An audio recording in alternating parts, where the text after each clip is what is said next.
You choose to marry him. You made the choice, I want to marry this person. Your children, you don't choose them. Wherever they come, whatever personalities they are, whatever challenges you have with them, they are who they are.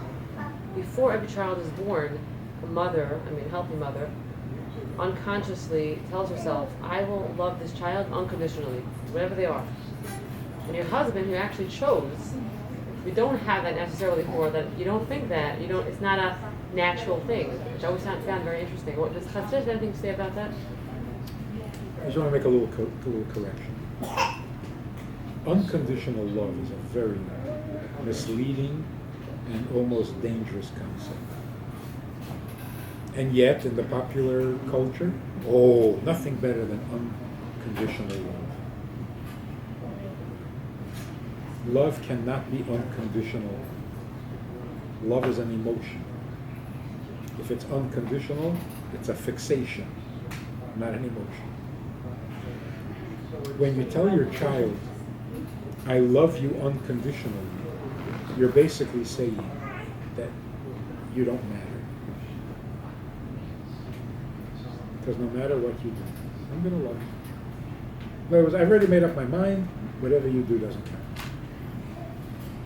Kids hate it. They hate it. And when parents are trying to convince the child that they love him unconditionally, the child will try very hard to prove that they don't. So they'll act out, they'll make you miserable just to get you to say, I don't like you right now. I hate you. That's all they want to hear. Which means that they count. When they're lovable, you love them. When they're miserable, you're miserable. Look, unconditional love. What is unconditional is the relationship. You are my child unconditionally. Obviously. Unconditionally means you are mine and I am yours even when I hate you. So love and hate do not make or break the relationship. It's not like love them or hate them. It's more like what they're doing. Oh, so you never love them. You always love them. Oh, you always don't love like them. what they're doing. Right. So that's a little inconsistency. When you're good, I love you. When you're bad, I just hate it. I love you, but I don't like what you do.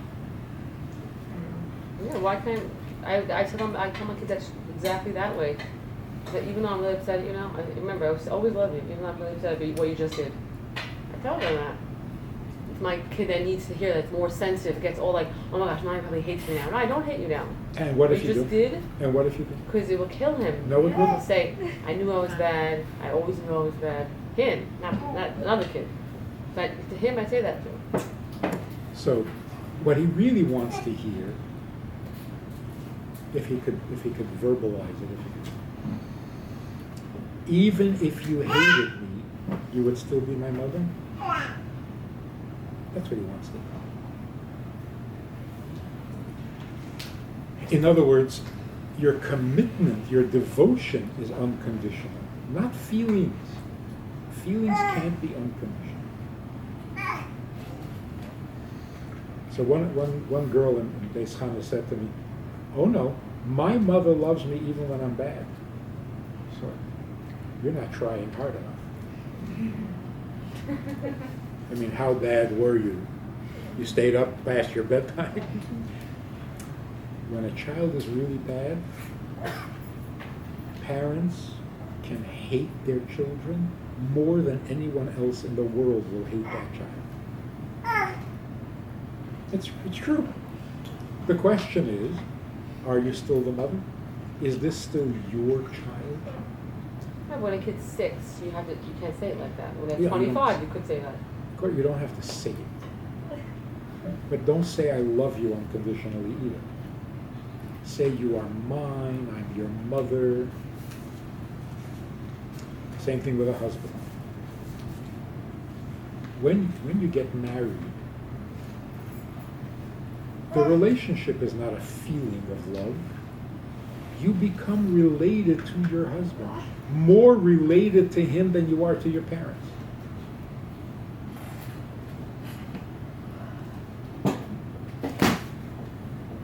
So, what if you don't love your husband? You're not related anymore? Of course you are. Just like if you don't love your mother. Of course, you're always one. Same thing with your kids. I feel that. I don't have to say anything. They know, I hope. They do. That's something that... And we learned this from the Eibishter. The Eibishter never said, I love you unconditionally. Sometimes he gets pretty nasty. What he says is, they're my children. I can't exchange them.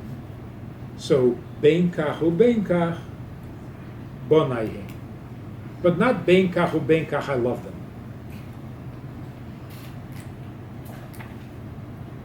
So it's a subtle distinction, but I see it in kids who are so angry and so rebellious, and all the parents ever say to them is, we love you unconditionally. And they just get worse. So the therapists say, you have to love him more.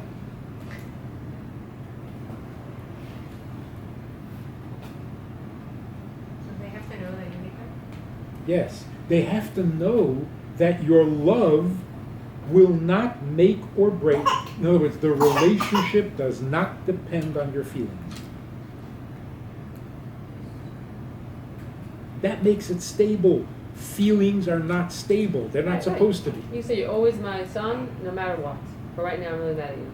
Yeah. Huh?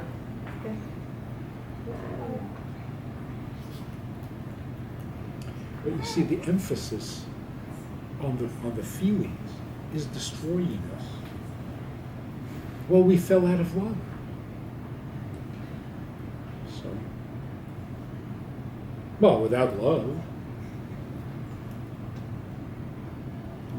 love is an idol, an American idol. We worship it, we sacrifice for it, we'll kill for it. It's an idol. And like every other idol, it will always disappoint because it can't do what you need it to do. Love can't carry a relationship. The relationship has to be a devotion, a commitment, a kindness, a generosity, which is made sweet by love. But the love itself. But for example, I have a question regarding that, but in the marriage relationship, meaning, does that include, you mentioned a lot of things, I guess, commitment is, and I see, for example, in the relationship with Hashem, with us, that Hashem is very romantic with us, So is that something, because I've encountered like friends who feel like there's not enough romanticism in the relationship, and that's something that I don't know, it's like, is there a misconception of what is the role of romanticism in marriage? I think there is. I mean, for Hashem, my case, but I mean, I've encountered it, and it's very painful to see someone, a friend, struggling because their husbands are not romantic. Yes, but not romantic like. Yeah, what is the healthy, right? Yeah. So what is the romantic there? What is The more? kosher. What is more romantic than the eighth day? You know what the eighth day is? Shmini Atzeres. Oh. For 7 days, the world celebrates. On the eighth day, God says, the rest of the world can go home now, but you stay. Just us. That's not romantic.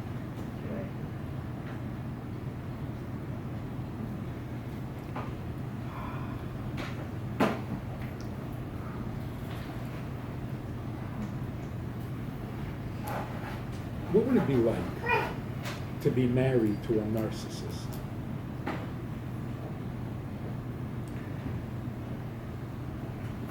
The narcissist happens to be very well disciplined, very well trained. He will do everything a husband is supposed to do. He will provide, he will work hard, he will be helpful, he will be, but he's a narcissist. Can you be married to such a person? There's no space for You. right. And you complain about it, and he says, are you crazy? I do everything for you. Who's crazy? If you can't get past me, don't get married. Oh, but I'll be a good husband, I'll take care. No. You can't. But I love her. Doesn't matter. So, getting married because you love someone makes no sense. Get married because you're available, not because you love. Love can be very cruel. What do you mean you're not happy? I love you. You ungrateful. Love can be a stick with which they beat you. Because if there's no vulnerability, if I can't get past myself and I love you, you're in trouble. The love will hurt you. So love can't be the basis for a relationship. It can be the spice, not the basis.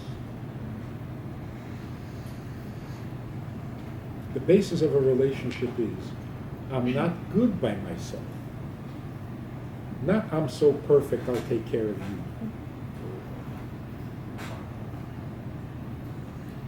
So in marriage counseling, you hear this so much. The wife is miserable.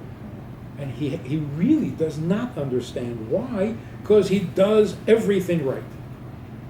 Except that he's just not available. He is a perfect roommate. And he doesn't see what's missing. So what do you want me to do? Nothing. Okay, so stop complaining. I don't want you to do anything. I want you to be in the relationship. Okay, so what should I do? Not what you... See? There's no communication. So the wife keeps saying, nothing. What am I not doing? You're doing everything. So what can I do? Nothing. So what are you complaining about? There's something wrong with you.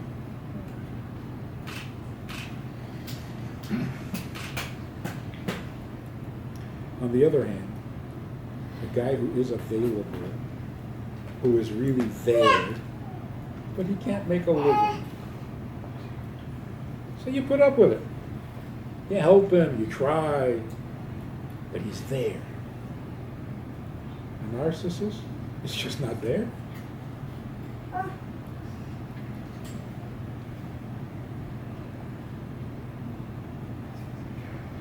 So one final example. This guy who played Superman in the movies got into an accident and he was paralyzed from his neck down. And he lived for a number of years and then he died. His wife was very upset when he died. If you were to ask her, what are you upset about? What are you upset about?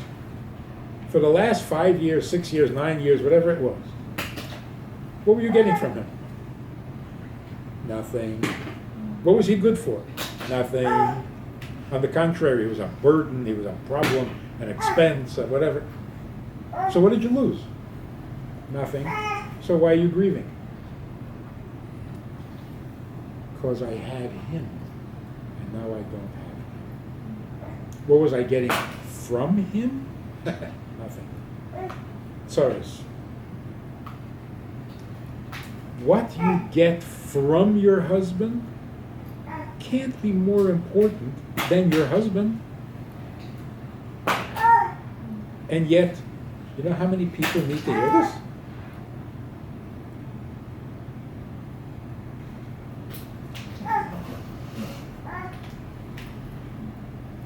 I think she got a lot from him. I mean, I happen to know the story, and she was very much in love with him. And it was his essence, it was his soul, it was the fact that his Him. neshama, him that was there. It overpowered all the other hardship. It didn't matter because that opportunity she had to give created such a profound love between them that it was crushing when he left. And she didn't live much longer herself. Mhm. She became very devastated. So, unfortunately, we have to use such a painful example to demonstrate the distinction between things that you get from a husband versus him. Most people that I talk to, I say, forget about everything, just him. Well, what about him? No, not about him. Him. What about him? They don't have a language. There are no words for it. It's just about him. Well, what about him? No, nothing about him. Him. What's him with nothing? If you take away all things, what's left to him? Well, him. What does that mean? What does that mean? It's the two souls that are meeting. We're seeing situations where older people are married, younger people, the roles are changing. I know a few marriages where the women are older than the men. And in each case, it seems like it doesn't really fit into the norm. But when you talk to them, they say that it's not about our age. It's about him, or it's about her, which overrides all of it. It also overrides love. It's not about love, it's about him. I'm not looking for love, I just want him. Love I can get from my mother. Love I can get from somebody else. I don't want anybody else, I want him. So love can actually distract us from him. So the first time I heard this expression, way back when, a guy says, I'm getting divorced. I don't need this. Wait. You're divorcing her because you don't need this? What is this? You don't like this? Why are you divorcing her? He never connected with her. To him, marriage was a this, and he doesn't want any more of this. I'm going to try some of that. But what about her? Well, what about her?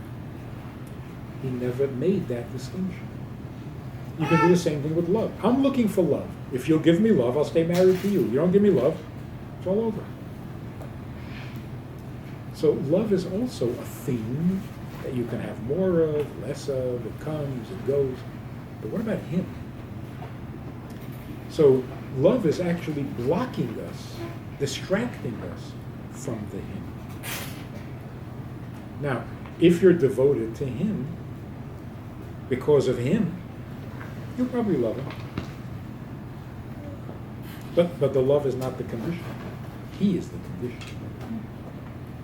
Sounds like obsession. Which way? The love is the obsession, or the him is the obsession? If you can be obsessed about him, that's good. If you're obsessed about love, not so good. How do we make ourselves available and not be so self-consumed with ourselves or our own needs? See, the only reason women can be so available is because they're so comfortable with themselves. They don't need to prove it. When you become masculinized, you need to prove stuff, like a man. You need to be the toughest, the smartest, the quickest, the blah, blah, blah, blah, blah. Women are nurturers because they're comfortable with themselves. Men can't nurture Because they're so busy confirming their own validity. So the more comfortable you are being what you are and who you are, the more nurturing you become, the more available. So a Jew who is perfectly comfortable being Jewish has a nurturing effect. I was talking to a guy in Canada. He has a radio show. And he was telling me that in the 80s, when the Rebbe was on television, on satellite, whatever, he was surfing the channels, and he saw the Rebbe, and he was just mesmerized, and he sat there crying. So I said, "What are you crying?" It was probably a happy Farbrengen. They were singing, l'chaim, but we crying. He said, "It's the first time I saw a Jew who was completely comfortable in his skin." A Jew in public view, completely comfortable being Jewish. He's never seen that.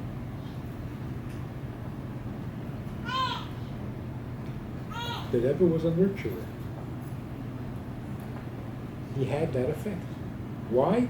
Because he was so comfortable with who he How do we get there? is. Not by trying hard, not by doing things, but by letting go of things. What kind of thing? Everything. You don't need anything to be you. You are you, with or without anything. So here's the challenge.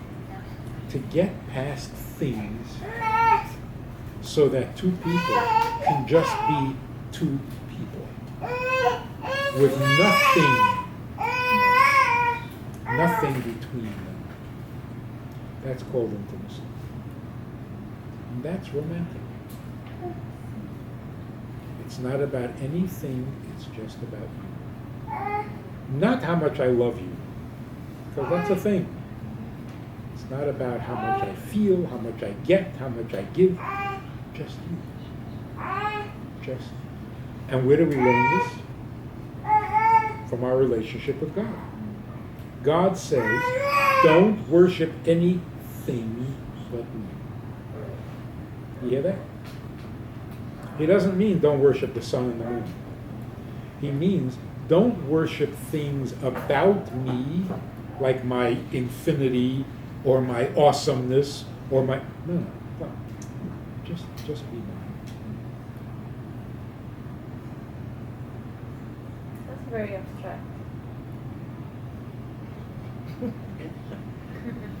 Yeah. In a materialistic world, it doesn't even sound true.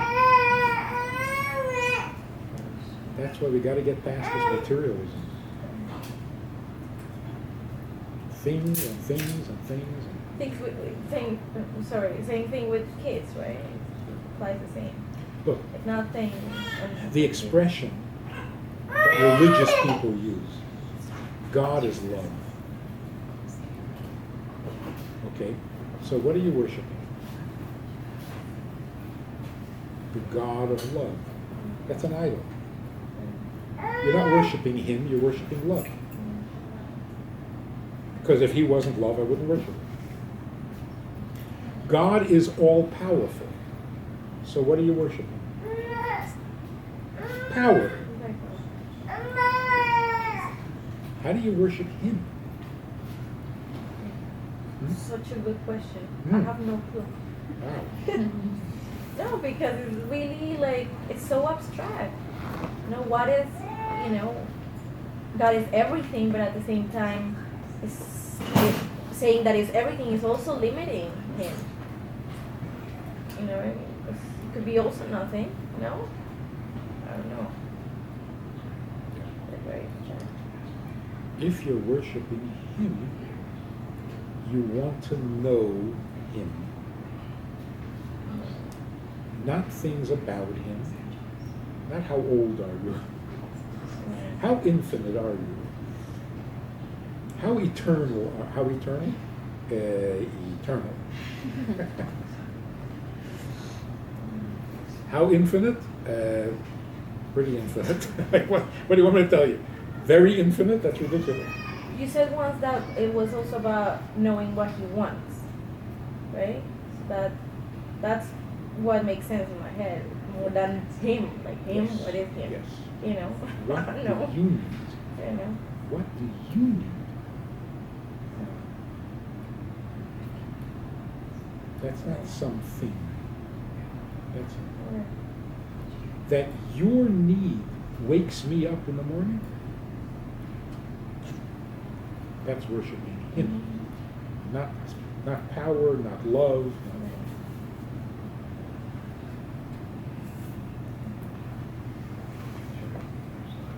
Same is true in marriage. And for example, talking about tefillah, more like in practical terms, you know, the role of a woman as a Jew, you know, like, I feel like the more responsibilities, there's this thing that goes on in my head and in other people's heads, like, I don't have time, you know, I have excuse, you know, no davening. And, you know, I try to say to myself, okay, but every thought of well-being to my husband or the well-being of my kids is a prayer. But I still feel, and I've heard from my friends, you know, it's not enough. We feel like we're not doing enough and we don't have the time, or we just say that we don't have time. You know, so what is that, you know, I mean, it's such a powerful tool, and I feel like it goes so, you know. There's one crucial ingredient missing. Yeah. What does He want? I want to die. It's a disgusting statement. I want to daven better. I want to daven better. I want to daven more. Right. Stop it. Okay. What does He want? Okay. And you know, there's this women of the wall. The what? Women of the wall. There's this group of women who want to daven by the. Oh yeah. They want to have a minyan. They want to have a sefer Yeah. Torah. They want. Yeah. So there's a woman who was there, part of the group, and they all put on tefillin, the women. Mm.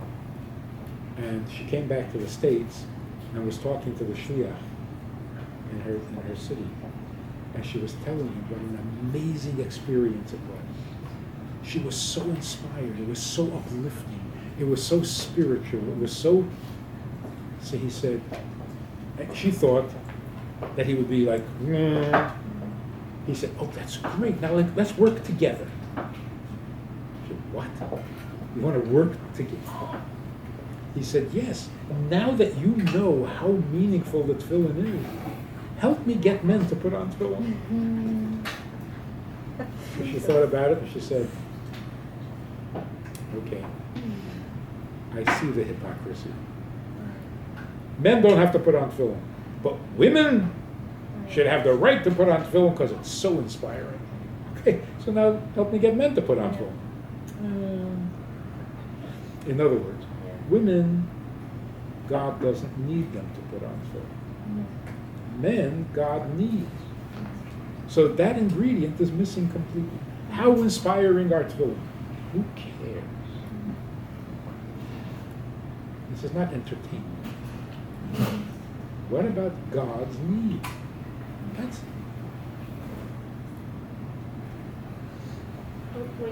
When you give him what he needs, shouldn't it be like nicely, politely, yeah, like you're feeling it too? enthusiastically. Yeah. Sometimes. But sometimes what He needs is so different from our needs that we can't really get excited about it. We can only get excited about Him. Right. But prayer we can get excited about. We should. If He wants it. Like if He's waiting to hear from you, you should talk to Him. If He's not waiting to hear from you, leave Him alone. Don't be a lunatic.